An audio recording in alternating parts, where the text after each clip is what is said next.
You think you know Amsterdam from photos of tulips and perfect canals, but those curiosities are just the polished surface. Behind the organized aesthetic, there is a silent set of laws and customs that shape every detail of daily life, and almost no one notices until they do something wrong. Some curiosities about Amsterdam sound like internet fiction, but they are real and backed by specific laws. What sounds absurd to tourists is often common practice sustained by old customs and calculated political decisions. And the more you understand this, the more you realize that what seems strange there follows logic. Some of these curiosities seem harmless, others are uncomfortable, but the last example completely changes the way you see Amsterdam. It connects laws, customs, and social behavior in a single point. And when you notice the pattern behind it, nothing else will seem like coincidence. You think you know Amsterdam, tulips, canals, windmills. But what if I told you this city hides a side that no tourist guide will show you? In this video, you will discover curiosities and customs that seem impossible, but are real. And many of them are legal under local laws. Stay until the end, because the last item completely changes the way you see Amsterdam. The houses are literally sinking.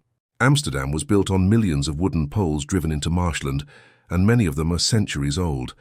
The soil slowly gives way, which is why many facades are tilted, not from neglect, but from historical adaptation.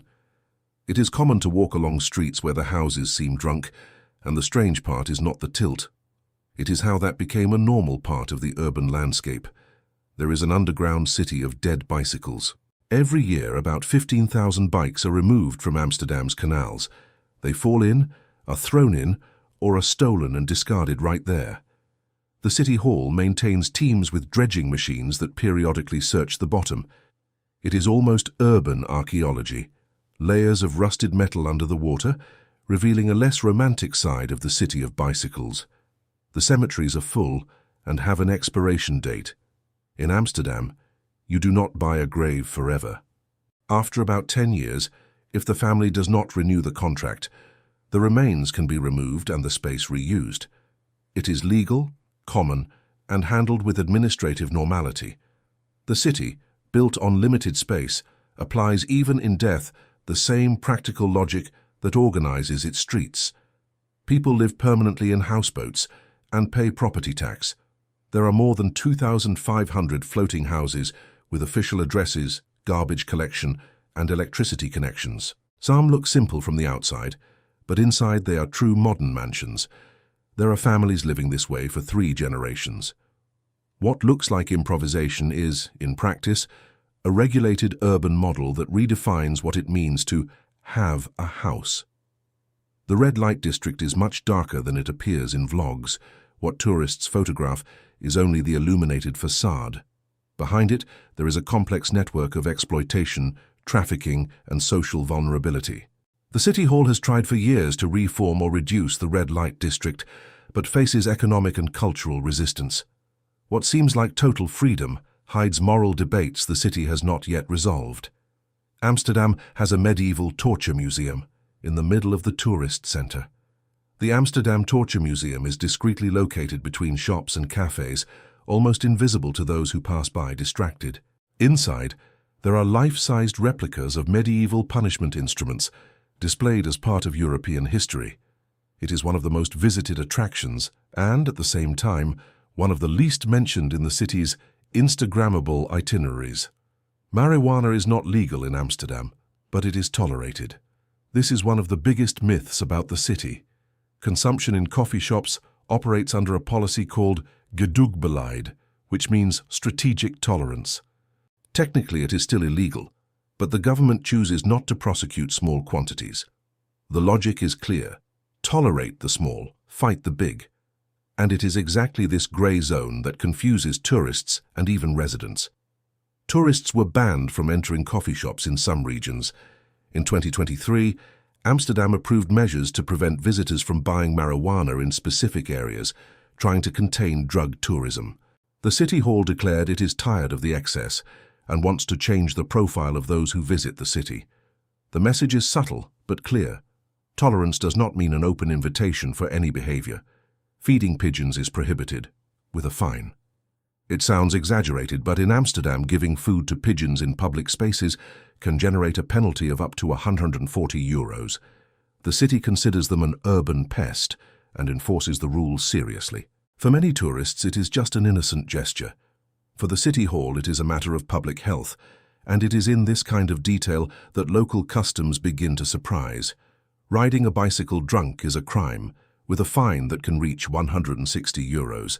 In a city where almost everyone uses a bike as their main means of transportation, the rule is frequently enforced, especially on tourists who think it is fun to ride after a coffee shop visit. For residents, it is no joke. A bicycle there is a serious vehicle, and freedom only exists as long as you respect the invisible line of responsibility. There is a law that requires historic houses to maintain their original facade.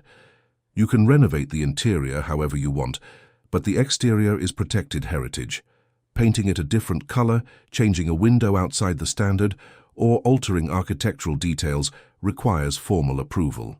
In Amsterdam, preserving the collective appearance is almost as important as living well inside, and bureaucracy is treated with the same seriousness as history. It is illegal to have more than 5 grams of marijuana at home, even though consumption is tolerated. Above that limit, the police can act. The Dutch logic is simple: tolerate the small, fight the big. The system does not encourage use, it manages the impact. This thin line between legal and tolerated creates a grey zone that confuses visitors and reveals how laws in Amsterdam function more through balance than through extremes. Prostitution is legal and regulated, including a union. Sex workers have formal registration, pay taxes, have labor rights, and a union called de rode draad, which means the red thread. In Amsterdam, it is treated like any other profession under the law. For many foreigners, this sounds shocking, but there it is, part of a model that prefers to regulate what is visible rather than push everything into illegality. No one uses a car, and those who do are socially frowned upon.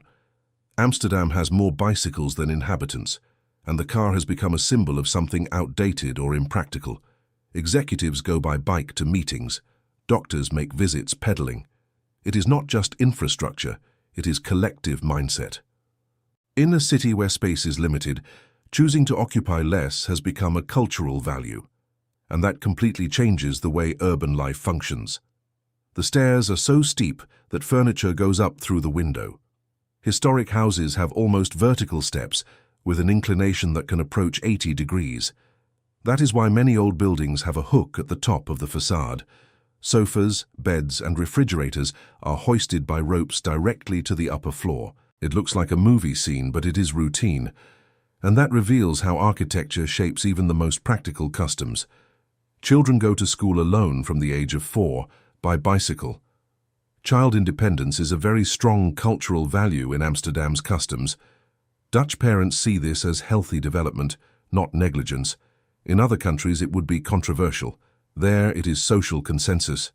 The city is designed for this, with safe bike lanes and clear rules.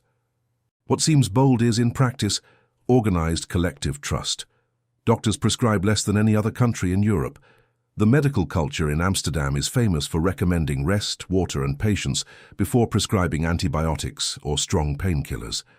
The system starts from the principle that the body heals itself, and patients are educated to accept this. For many foreigners, it sounds like neglect, but there it is, institutional trust. And that completely changes the expectations of those seeking medical care. There is a day when the entire city turns into a giant flea market. On Koningsdag, on April 27th, anyone can sell anything on the streets without a license.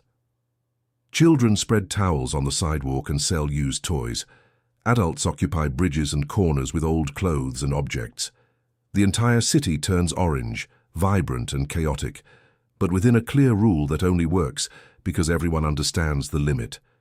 Speaking loudly in public is considered rude. In Amsterdam, there is a cultural concept called doe maar gewoon, something like just act normal. Exaggerating, drawing attention, or speaking loudly on the phone in public transport is seen as impolite. Many tourists do not even realize they are being observed with silent disapproval. The rule is not written in the laws, but it is deeply rooted in customs. Curtainless windows are a symbol of honesty. The tradition comes from Calvinism, with the idea that those who have nothing to hide do not need to hide.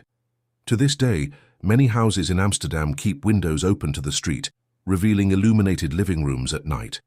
Completely covering the window can be seen as strange. What seems like exposure is, in fact, a cultural custom rooted in history.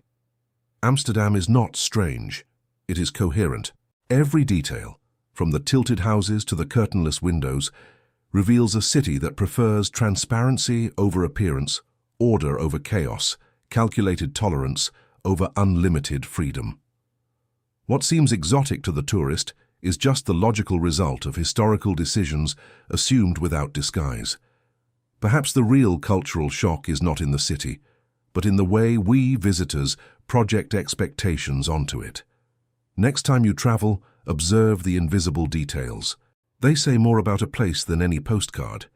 If this video changed the way you see Amsterdam, subscribe to the channel and tell me in the comments, which of these curiosities surprised you the most?